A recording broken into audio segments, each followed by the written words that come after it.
Franklin County Commissioners meeting, April 23rd, 2019.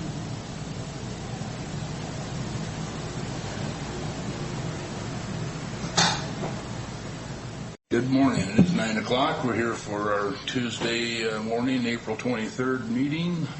And we have all three commissioners this morning, Mr. Johnson and Ms. Milham. So if you will join me with the Pledge of Allegiance, please. Pledge allegiance to the flag of the United States of America and to the republic for which it stands, one nation, under God, indivisible, with liberty and justice for all. Keith, are you going to call them? Yes, sir. Or are they calling us? I'll call that. Okay. Our first item is legislative reps from Olympia, Mr. Potts and Kennedy.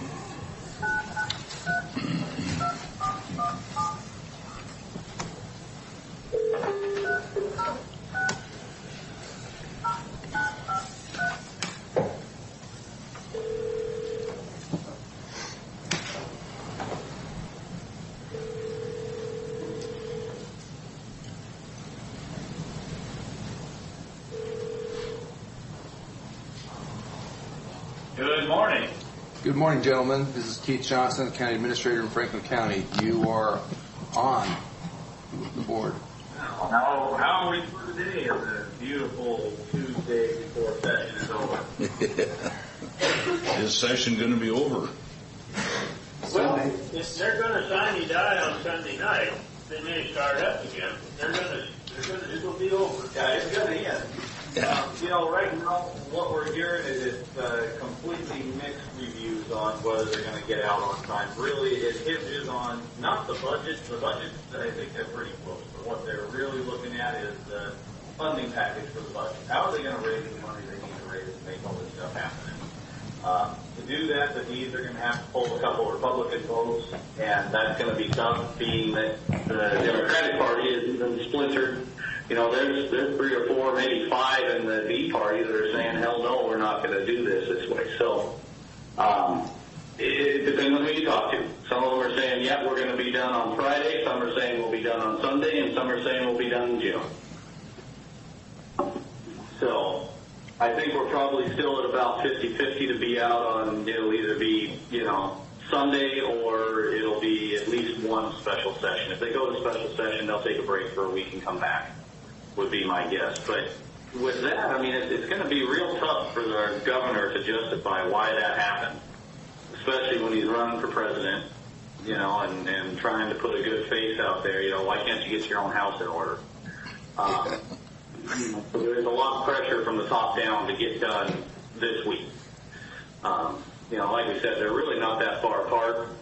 Counties really aren't considered in the budget at all. We were talking a little earlier, talking about anything that says county and money in the same sentence, or you're just going to get laughed at over here, which is kind of sad right now. So we're really concerned what's coming down the pipe here for the next year, especially when we're talking about carbon tax and trade and carbon credits and things like that, because as we've been saying, we still haven't seen exactly what the governor is pushing for on the carbon initiatives, but he really needs a good, solid win in his home state, since he is running on carbon emissions, the green platform basically for president. So in terms of the other bills that are out there, there's over 200 on the concurrence calendar, and we're even getting rumor that there are several that have made it through both the House and the Senate, and they're sitting on the governor's desk, and, for one reason or another, certain individual legislators, sponsors of bills or otherwise, have decided to enrage the governor, and so he is going to veto their bills just because. So it's a really interesting environment we've got going on right now. So we're just kind of right now trying to get as much information as we can. They're on the floor in caucus a lot, going back and forth, working on these confirmations, working on the budget. We're not privy to hardly any of the budget information. That's done by the four corners, pretty much 100% behind closed doors. We do get wind of offers going back and forth for, you give me this and I'll give you that, and then you vote for me, and but that's about as much as we hear right now.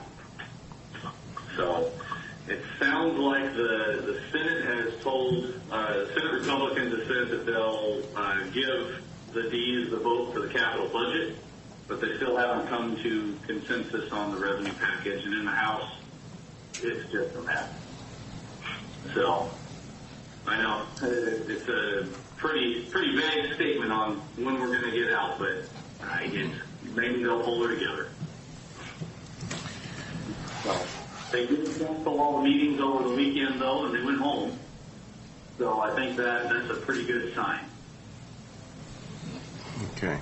Other than that, we're kind of sitting here, still trying to work the county issues and everything, in terms of the WASAC agenda, really helping with that as much as we can, but it's a lot of standing outside of doors right now.